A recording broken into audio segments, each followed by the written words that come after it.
All right, let's dive into one of the most powerful little stories tucked inside Arundhati Roy's masterpiece, The God of Small Things. We're going to talk about Papachi's moth, a story that shows in a really haunting way how one person's pride and bitterness can poison an entire family. So, everything starts right here, with this one moment. We meet this man, Papaji. He's an entomologist, a bug expert, and he makes a discovery that could define his entire career. But his pride, his arrogance, it gets in the way. And that single choice right there, it just infects everything that comes after. And that really brings us to the big question here, doesn't it? It sounds almost crazy when you say it out loud. How can one tiny thing, a moth that nobody even knew about, cause so much damage? Well, let's unpack it. Our story kicks off with this guy and his secret. But, it's not some grand, dramatic secret. It's a secret about failure, a professional embarrassment that was born entirely out of his own ego. Okay, so who was this guy, Sri B.N. Iyengar, or Papachi, as everyone called him? Well, he was an imperial entomologist, which was a pretty big deal back in the day. His whole identity, his whole sense of self-worth was wrapped up in that title. So when he finds this new species of moth, you'd think, this is it, his big moment. But no. His pride is so massive that he refuses to publish it, and someone else, a junior colleague, just swoops in and takes all the credit. For a man like Papachi, this wasn't just a professional fumble, it was a wound that never ever healed. It just turned into this deep, sour resentment that he carried with him every single day. So you gotta ask, where does all that bitterness go? When a man that angry and resentful comes home every night, well, that poison has to go somewhere. His private failure is about to become his family's very public, unspoken nightmare. All that pent-up rage needed a way out, and tragically, it found one. It latched onto an object in the house, something that should have been a symbol of beauty, but instead became his weapon, his instrument of control. Man, this line, it just hits you like a ton of bricks. The person he took all his anger out on was his wife, Mama Shi. And the beatings weren't a secret, they were a routine. The whole house knew. And that last part, nobody did anything, that is just chilling.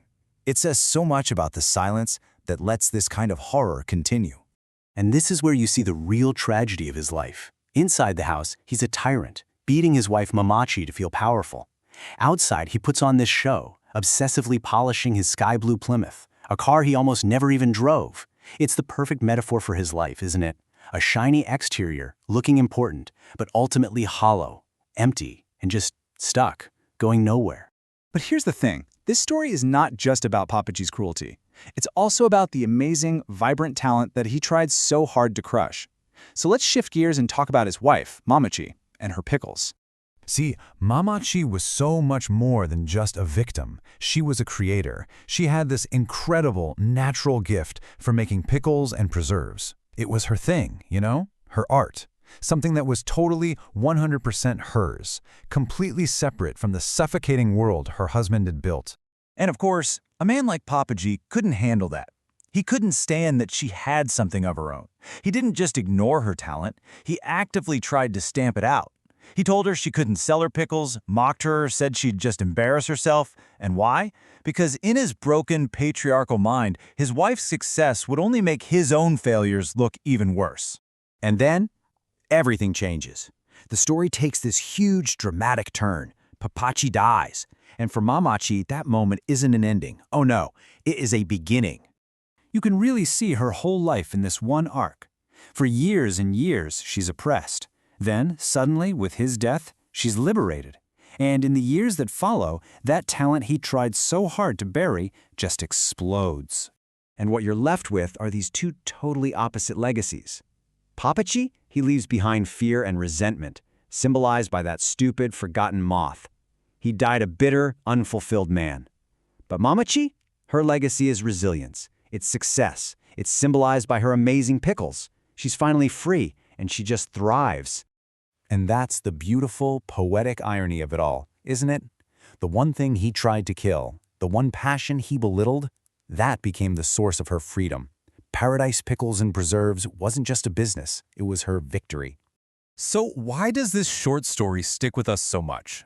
Because it's about way more than just one unhappy family. Let's zoom out for a second and look at what the story of Papachi's moth really tells us about the world. This little tale is just packed with big ideas. It's a takedown of patriarchy and oppression. It's a deep dive into how our own unfulfilled dreams can turn toxic. And at the end of the day, it's a powerful story about memory, loss, and the incredible ability of the human spirit to triumph. At the absolute core of this story is patriarchy. It's a system where men are expected to hold all the power and control. Papachi is the perfect, tragic product of that system. When he felt like a failure in the outside world, his desperate need for control came home and became violent. Arundhati Roy is just a genius with symbols, and this really breaks it down. That moth, it's all of his wasted ambition and toxic pride. The brass face, which should have been beautiful, becomes a symbol of terror. And Mama Chi's pickles, well, they represent everything he tried to crush, but which ended up outlasting him and all his cruelty. So I want to leave you with this question to chew on. Papachi was literally haunted by the ghost of his moth, and his unfulfilled dream turned into a living nightmare for his entire family. It really makes you think, doesn't it?